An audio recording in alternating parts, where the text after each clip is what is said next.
ॐ श्री महाप्रज्ञ गुरवे नमः। जिसके सांसों में रहता है शाश्वत शांति का स्पंदन, उस महाप्रज्ञ को वंदन, उस महाप्रज्ञ को वंदन। सत्य अहिंसा अनेकांत को अर्पित जिसका तन मन, उस महाप्रज्ञ को वंदन, उस महाप्रज्ञ को वंदन। जिसके सांसों में रहता है शाश्वत शांति का स्पंदन, उस महाप्रज्ञ को वंदन, उस महाप्रज्ञ को वंदन।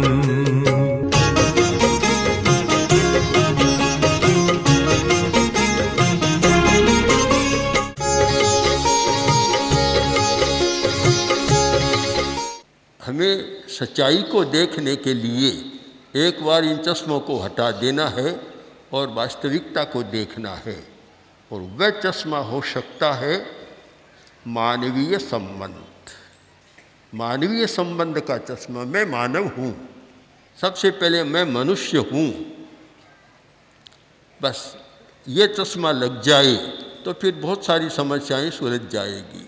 पर यह चश्मा तो लगता नहीं। अब प्रारंभ से ही सब धर्म के लोग ऐसा चश्मा लगा देते हैं कि किसी को तो अपना दोस्त मानते हैं, किसी को शत्रु मानते।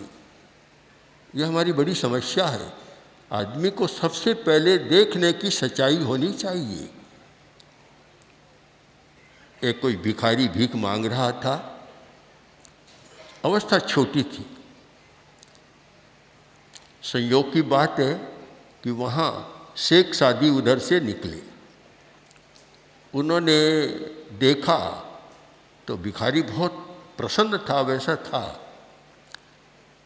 तो शेख सादी रुके और बोले कि बच्चे अभी तुम छोटे हो और तुम्हारी आंखें नहीं है, तुम भीख मांग रहे हो और जो आता उसे पैसा मांगते हो। एक काम क्यों नहीं करते कि किसी से आंख मांग लो। उस बच्चे ने, भिखारी ने जो उत्तर दिया इतना मार्मिक है। उसने कहा, महाशय पैसा तो सबके पास है, दे देंगे, आंख है किसके पास जो मैं मांगू? किसके पास आंख है? मांगू कहाँ से मैं?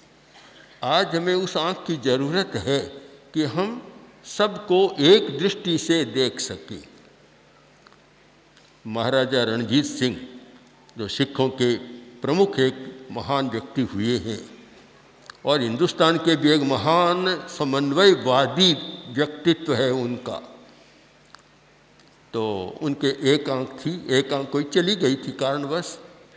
तो किसी ने कहा, एक आंख तो बहुत अच्छा है, मैं सबको एक आंख से देखता हूँ। हर वास्तव में ही देखते थे। उनके सामने हिंदू आया तो वैसा, मुसलमान आया तो वैसा। कुरान कोई नहीं खरीद सका तो महाराजा रणजीत सिंह ने खरीदी कि मेरी कला का नमूना है।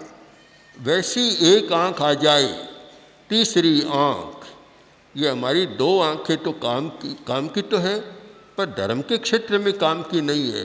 किसी के साथ राग प्रियता, किसी के साथ द्वेष अप्रियता है।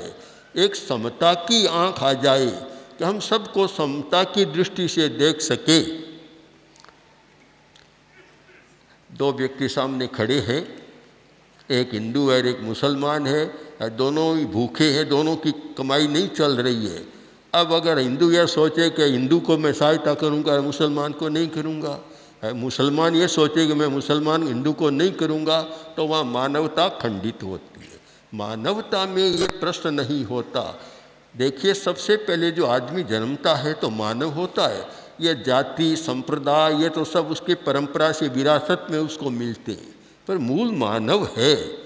ये मानवीय संबंध अच्छे कैसे रहे, इस पर हमें चिंतन करना है। आचार्य तुलसी ने अणुव्रत आंदोलन का प्रवर्तन किया था और अभी भगवान साहब ने कहा बहुत ठीक बात है। उनका ये था कि हर व्यक्ति को अपने दायित्व का अनुभव करना चाहिए कि मेरा दायित्व क्या है। हर व्यक्ति अनुभव करे और उसके पीछे एक दृष्टि रही कि धर्म अलग अलग बटे हुए हैं, अपनी अपनी मान्यताएं हैं। कोई मंदिर जाता है, कोई मस्जिद, कोई चर्च में जाता है, कोई अपनी अपनी मान्यता है। और मैं तो इसमें विश्वास करता हूँ कि हर व्यक्ति को अपनी स्वतंत्र मान्यता का अधिकार होना चाहिए, वहाँ किसी का हस्तक्षेप भी नहीं होना चाहिए। किंतु इस बात पर जरूर ध्यान दें कि आज धर्म के क्षेत्र में जो एक विशेषता होनी चाहिए वह कम दिखाई दे रही है, क्योंकि हमने अणुव्रत के संदर्भ में धर्म को 3 भागों में समझने का प्रयत्न किया है। एक उपासनात्मक धर्म, भक्ति का धर्म, एक नैतिकता का धर्म और एक अध्यात्म धर्म। ये 3 रूप बनते हैं। तो नैतिकता का जो नैतिक मूल्यों का जो धर्म है, ईमानदारी, प्रामाणिकता, सच्चाई, यह धर्म सबके लिए प्रथम धर्म है। कारण इसका कि चाहे हिंदू हो, मुसलमान हो, ईसाई हो, किसी धर्म को मानने वाला हो, उसका जीवन धर्म के स्थान में नहीं चलता, जीवन तो बाजार से चलता है। जीवन कहाँ चलता है? धर्म स्थान में आपको रोटी नहीं मिलेगी, वहाँ तो आप उपासना कर सकते हैं। जीवन सारा चलेगा बाजार में, तो बाजार में सब एक हो जाते। मैंने ये देखा, अहमदाबाद में देखा, उस जगह देखा कि बाजार में जहाँ एक फर्म देखा, दुकानें देखी, हिंदू मुस्लिम साथ साथ काम कर रहे हैं, दोनों भागीदार हैं। वहाँ ये भेद नहीं होता कि ये हिंदू है, मुसलमान है। क्यों बाजार में ये भेद नहीं होता? तो मैंने तो कई बार कहा, सोचा कि अगर एक समानता की दृष्टि, शांतिपूर्ण स्व अस्तित्व की दृष्टि से देखूं तो मुझे तो धर्मस्थान से बाजार ज़्यादा अच्छा लगता, कि जहाँ सब एक हो जाए, वहाँ लड़ाई झगड़ा नहीं होता। ऐसे बहुत सारे लोगों को जानता हूँ, मुसलमानों को भी जानता हूँ, हिंदुओं को भी जानता हूँ, जो हर काम में साझीदार है, बड़े अच्छे ढंग से आपका 50-50 वर्ष से एक साथ में काम कर रहे हैं, चला रहे, कहीं झगड़ा नहीं होता। तो रतलाम में हमारी साध्वियाँ बोरा समाज के मकानों में ही ठहरी थी, और वह जिस मकान का मालिक था हमारे पास आया और बोला कि मैंने एक हिंदू भाई को जो सामान्य स्थिति में था अपनी फैक्ट्री दी है, उसमें काम में लगाया है, बराबर का हिस्सा कर दिया। तो साथ में बराबर से चलते हैं लोग बहुत सारे। तो फिर आप क्या सोचें कि हमारे लिए जीवन चलाने के लिए तो बाजार है, वहाँ हमारी एकता है। कोई भी अच्छा माल किसी दुकान में है, खरीदार यह नहीं देखेगा कि हिंदू की है या मुसलमान की, अच्छी चीज़ मिलनी चाहिए, वहाँ जाएगा। तो जहाँ इतनी जीवन में हमारी एकता है, हम अलग नहीं हो सकते, हम बांट नहीं सकते कि हिंदू तो हिंदू की दुकान में जाएगा, मुसलमान मुसलमान की दुकान में जाएगा, या हिंदू हिंदू से व्यापार करेगा, मुसलमान से। ये कभी न हुआ होगा तो व्यापार ही ठप हो जाएगा। वहाँ तो जो योग्य व्यक्ति है उनके साथ सारा काम चलता है। तो ये धर्मस्थान को हम ऐसा क्यों बनाए कि एक दूसरे के प्रति घृणा, हमारा तो ये मानवीय संबंधों को प्रेम पूर्ण बनाए, बीच में कहीं घृणा का लेश भी न हो। घृणा क्यों? अब ये तो निश्चित है कि मुसलमान कुरान के आधार पर जीवन चलाएगी, धार्मिक जीवन, और ईसाई है बाइबिल के आधार पर, कोई हिंदू है वे वेदों के आधार पर, बौद्ध है तो बौद्ध पिटकों के आधार पर, जैन है तो जैन आगमों के आधार पर। तो ये तो अपनी अपनी एक धार्मिक मान्यता है। और मुंबई में हम थे, अहमदाबाद में, मुंबई में बहुत हमारी कॉन्फ्रेंसेज हुई, मीटिंगें भी हुई। तो वहाँ सब धर्मों के लोग आए और सब ने अच्छी अच्छी बातें बताई। आखिर मैंने कहा कि देखिए, जहाँ धर्म ग्रंथों का उदाहरण आते हैं वहाँ तो सब अच्छा है, देखना है कि आपके व्यवहार में कैसा चल रहा है। धर्म ग्रंथ की बात तो धर्मों में है, इसीलिए आचार्य तुलसी ने ये कहा था कि अब धर्म को धर्मस्थान ग्रंथों से निकाल कर जीवन व्यवहार में लाए।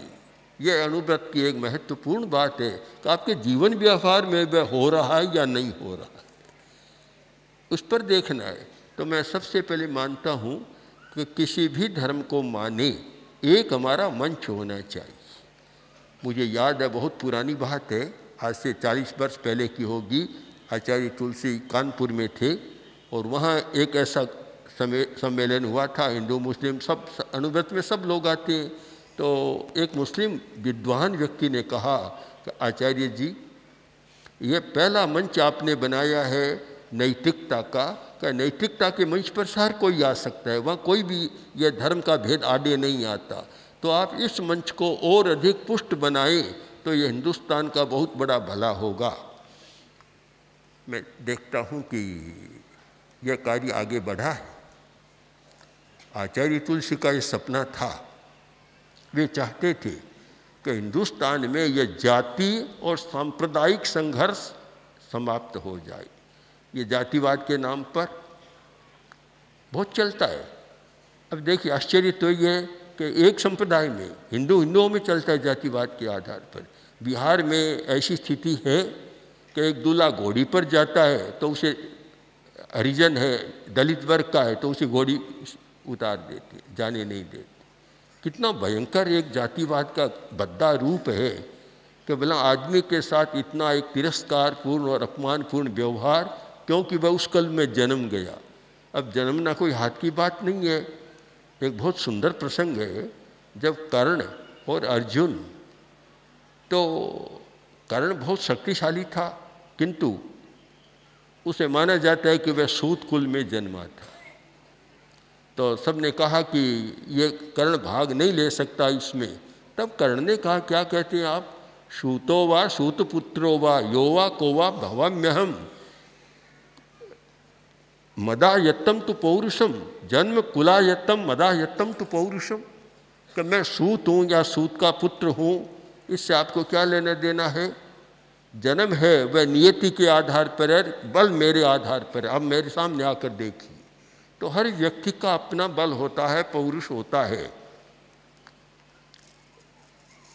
हम थोड़ा सा दृष्टिकोण बदले, एक चश्मा नया लगा लें तो सब ठीक दिखाई देने लगेगा। मैंने तो देखा कि हर जाति में अच्छे आदमी होते। हम कहें कि अमुक जाति है, इसमें अच्छा नहीं है, तो सबसे बड़ा ये गलत चश्मा लगा हुआ है। मैं आपको अहिंसा यात्रा की घटना बताऊं कि हम मुंबई जा रहे थे अहमदाबाद से, और रास्ते में छोटे छोटे गांव आए। एक गांव आया जो मुस्लिम प्रधान था, जहाँ तो हमारे लिए ठहरने की व्यवस्था एक स्कूल में की थी। वहाँ हमें ठहरना था और साथ में 200, 300, 400 लोग थे, इतनी बड़ी व्यवस्था करनी थी। तो ये निश्चित था, किंतु संयोग ऐसा मिला कि हमारे ही संप्रदाय के, मतलब जैन संप्रदाय के कुछ मुनि वहाँ पहले आकर ठहर गए थे। तब कार्यकर्ता हमारे व्यवस्थापक गए और बोले कि यहाँ तो हम रह नहीं सकते, अब स्थान कम हो गया। तो फिर वहाँ मुस्लिम भाइयों ने कहा कि आप चिंता न करें, आप हमारे बंगलों में रहेंगे। हम फिर गांव में गए, उनके बंगलों में रहे, कोई कठिनाई नहीं आई। हमने हर जगह देखा, बात की, खूब उनके बीच में रहे। हमें यह नहीं लगा कि कोई खराब आदमी हमें मिला, या तो हमारा दृष्टि दोष है, हमें कोई खराब मिला ही नहीं। और यह सच्चाई है कि आदमी कोई खराब नहीं होता, परिस्थिति बस या कुछ मान्यताओं बस व चश्मे के कारण खराब हो जाता है। जरूरत है हमारा चश्मा बदले। धर्म अपनी व्यक्तिगत साधना की चीज़ है, आप करें, जैसी इच्छा हो वैसे करें, किंतु समाज ये सब के लिए समान होता है। क्योंकि जैसे 4 पुरुषार्थ माने गए हैं, काम, अर्थ, धर्म और मोक्ष, या प्रभु के पास जाना, कुछ भी कहते। तो ये काम और अर्थ, ये दोनों समाज के साथ चलते हैं। इसमें तो समाज की व्यवस्था ही काम देती है, अर्थ कोई अलग नहीं। आज तो ऐसा है कि कोई भी राष्ट्र ऐसा नहीं जो आर्थिक संबंध न जोड़े। हर किसी के साथ आर्थिक संबंध जोड़ते हैं, आर्थिक विकास करना चाहते हैं। मैंने गुजरात में अनेक बार कहा कि हिंदू भी गाँवों में रहते, हिंदू मुसलमान सब साथ थे। तो हमने कहा, देखिए, आप अगर विकास करना चाहते हैं तो शांति के सिवाय कोई उपाय नहीं है। लड़ते झगड़ते कभी विकास नहीं होगा। सारी शक्ति लड़ाई में कब जाएगी, विकास का प्रश्न ही नहीं उठता और गरीबी बढ़ जाएगी। गांव के आदमी वैसे ही गरीब हैं और गरीब हो जाएंगे। अगर शांति से रहे तो फिर आप विकास कर सकते हैं, आगे बढ़ सकते हैं। तो शांति की बात, धर्म की बात छोड़ दें आप, धर्म के क्षेत्र में तो शांति रहनी चाहिए, किंतु सामाजिक जीवन में भी शांति नहीं है, वहाँ विकास नहीं हो सकता। और अब देखेंगे जिस समाज ने, जिस राष्ट्र ने विकास किया है तो शांति के वातावरण में किया है। जापान इतना आगे बढ़ा है, अगर वही जापान लड़ाई में, शस्त्रों के निर्माण में लगा रहता तो आज इतनी बड़ी आर्थिक शक्ति नहीं बन पाता। तो एक शांति की बात, मानवीय संबंधों के सुधार की बात और नैतिकता की बात, ये हमारे प्रमुख तत्व होने चाहिए। मैं देखता हूँ कि मुस्लिम समाज का एक आध्यात्मिक संप्रदाय है सूफी समाज। किसी भी आध्यात्मिक व्यक्ति से जो भारत में हजारों वर्ष की परंपरा में हुए हैं उनसे कम नहीं लगते। बहुत विकास किया है, इतना आध्यात्मिक है कि उनके सामने एक वार, एक श्रद्धा से भाव झुकता है कि कितने अध्यात्म तक पहुँचे, कैसे किया है। तो अनेक संत ऐसे हैं, हुए हैं। तो हम इसको, ज्ञान को, साधना को किसी संप्रदाय में बांटे नहीं कि अमुक संप्रदाय तो अच्छा है, वहाँ होता है, अमुक अच्छा नहीं है। यह गलत धारणा मानता हूँ, इसको मिटाना चाहिए। हर जगह हर आदमी अच्छा हो सकता है और अच्छाइयाँ हुई है, अच्छे लोग हुए हैं और जिन्होंने बहुत काम किया है। तो हम इस पर विचार करें कि हमारा एक ऐसा प्लेटफॉर्म हो कि जहां हम कोई सांप्रदायिक सामाजिक समस्या को सुलझा सकें। राजस्थान में हम एक कस्बा में पहुँचे, बालोतरा, जो औद्योगिक क्षेत्र है, नगर है, इधर पाली, उधर शिवांची मालानी में बालोतरा एक अच्छा औद्योगिक क्षेत्र है। वहाँ हम गए। जैसे ही गांव में प्रवेश किया, सबसे पहले एक दरवाज़ा एक मुस्लिम भाई का बनाया हुआ था। एक अहिंसा की रैली भी वहाँ निकाली गई, वह बाद में सब लोग बैठे थे। तो मैंने पूछा, आपके यहाँ कभी ये दंगा और तो नहीं होता? उन्होंने कहा बिल्कुल नहीं होता। कारण यह है कि हमने नागरिकों की एक समिति बना ली, उसमें कुछ मुस्लिम भाई है, कुछ हिंदू भाई है, जैन, सब लोग साथ हैं। जो भी समस्या आती है, होली, दिवाली, ताजिया, किसी भी समय की, हम 5-10 लोग बैठकर चिंतन कर लेते हैं और हम जो निर्णय देते हैं पूरे गांव को मान्य होता है। ऐसा अगर सब जगह हो जाए, कभी जहाँ आदमी साथ में रहते हैं, हजारों आदमी, कोई समस्या तो आ सकती है, पर ऐसे रहे कि 5-10 लोग ऐसे हों कि उनकी बात पूरा समाज मान्य कर ले, तो फिर यह स्थिति बनती नहीं है। तो एक कारण है, दो बातों पर मैं अधिक ध्यान देता हूँ, आवश्यक भी मानता हूँ, आप लोग भी शायद ध्यान दें कि ये सब झगड़े आदि होते हैं, एक तो घृणा के कारण, दूसरा आवेश के कारण। आवेश, इमोशन तो हर व्यक्ति में होता है और किसी स्थिति से वह प्रबल होता है। अगर हम प्रारंभ से ही विद्यालयों में, मदरसों में विद्यार्थियों को ये पढ़ाएं, सिखाएं कि देखो, संप्रदाय अपने तक सीमित रखो, न दूसरों में हस्तक्षेप करो, न दूसरों पर थोपने का प्रयत्न करो, अपनी मान्यता को खूब अच्छी तरह से चलाओ, और घृणा मत रखो, सबके साथ प्रेम का व्यवहार। दूसरी बात कि अपने आवेश पर भी कंट्रोल करना सिखा दिया जाए, क्यों? वह तो फिर घरेलू बात है, घर में झगड़ा होता है, आवेश होता है, तो सबसे पहले आवेश का फल किसको मिलता है? माता पिता भाई, उनको मिलता है, वहाँ झगड़े शुरू हो जाते हैं। तो ये दो बातें अगर हमारे जीवन में आ जाएं, जो अणुव्रत के मूल सूत्र हैं, एक तो जाति संप्रदाय के नाम पर किसी में घृणा का भाव न भरा जाए, सब में भाईचारे का, बंधुता का भाव भरा जाए, कि आवेश पर कंट्रोल करना सिखा दिया जाए। अपना क्रोध है, अहंकार है, लोभ है, भय है, इन पर कंट्रोल करना सिखा दिया जाए तो एक अच्छा आदमी बन सकता है। और जो अच्छा आदमी होता है वह जितना हिंदू के लिए लाभदायी उतना मुसलमान के लिए लाभदायी होगा। वह किसी के साथ करेगा नहीं। मैंने ऐसे लोगों को देखा है। मैंने जाकिर हुसैन से देखा, बहुत हमारा संपर्क रहा जाकिर हुसैन से। मैंने ऐसा चतुर और विलक्षण व्यक्ति कम देखा किसी समाज में। इतने विलक्षण थे और इतना उनमें आवेश पर नियंत्रण था। एक घटना उनकी आपको बताऊं कि नौकर था और नौकर आलसी था, बहुत देरी से उठता। जाकिर हुसैन ने कई बार कहा कि तुम थोड़ा जल्दी उठा करो, उठता नहीं है। तो वे प्रयोग धर्मा थे, गांधी से बहुत साथी या प्रभावित थे, गांधी के विचारों से ही सारे, और बड़े शांत व्यक्ति थे। तो एक दिन वे आए, उठे, चाय बना ली, चाय का प्याली कप लेकर और गए और बोले मालिक उठो, चाय पीने का समय हो गया।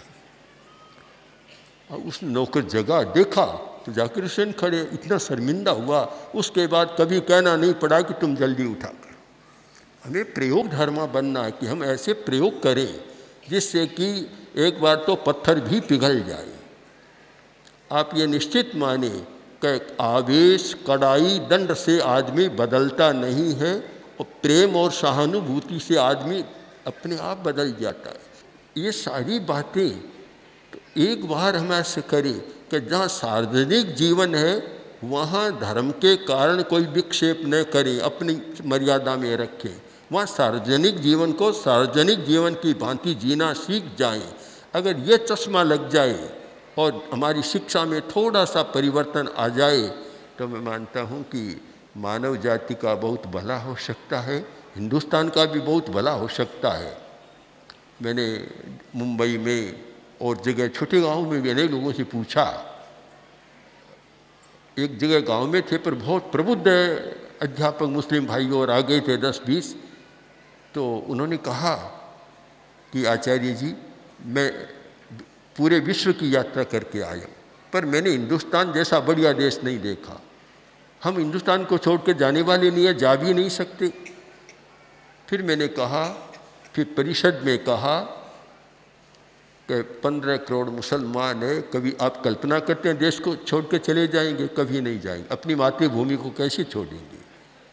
और वैसे तो गुजरात में देखा मुसलमान जितनी बढ़िया गुजराती बोलते हैं शायद हिंदू भी से कम नहीं है।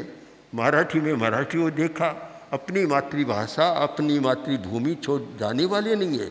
जब आप जानते हैं कोई बाहर न हिंदू जाएगा न मुसलमान जाएगा, फिर लड़ने झगड़ने से आपको मिलेगा क्या? सिवाय नुकसान के, हानि के और कुछ नहीं मिलेगा। और शांतिपूर्ण सह अस्तित्व रहे, जो हमारी अहिंसा यात्रा का एक मुख्य निष्पत्ति सूत्र था। अहिंसक चेतना का जागरण, नैतिक मूल्यों का विकास, यह तो उद्देश्य था। निष्पत्ति में यह था कि शांतिपूर्ण सह अस्तित्व। तो हम विकास करेंगे, अच्छे काम कर सकेंगे, अच्छे अच्छे सारे काम करेंगे। कभी मानवीय एकता के संदेश को हम जनता तक कैसे पहुंचाएं? ओम आर्हम। आचार्य महाप्रज्ञ 20वीं 21वीं सदी के अतुलनीय दार्शनिक, अद्वितीय विचारक, विलक्षण साहित्यकार, अद्भुत प्रवचनकार तथा जन उद्धारक थे। उनके सृजनशील चिंतन कल्याणी वाणी ने प्रत्येक व्यक्ति के हृदय में एक स्थान बनाया। सरल भाषा में जीवन की सच्चाइयों को छूने वाले उनके विचार श्रोता व पाठक के हृदय में उतरकर आत्मनिरीक्षण, स्वदोष दर्शन व आत्म परिष्कार की भावना जागृत करते हैं। उनका समग्र साहित्य अब आ रहा है महाप्रज्ञ वाङ्मय के रूप में। 121 पुस्तकों की यह नवीन समायोजना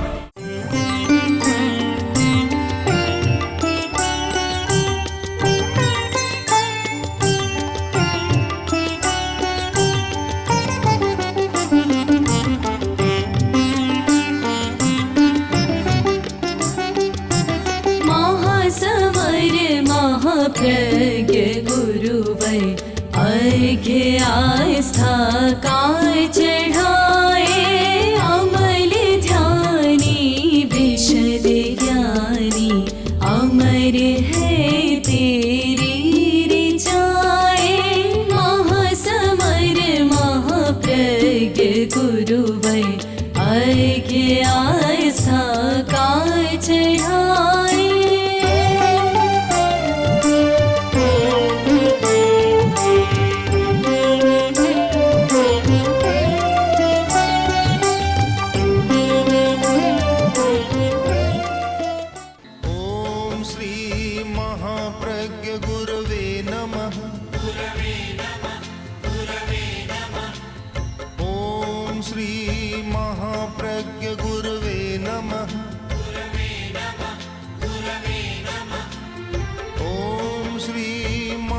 महाप्रज्ञ गुरु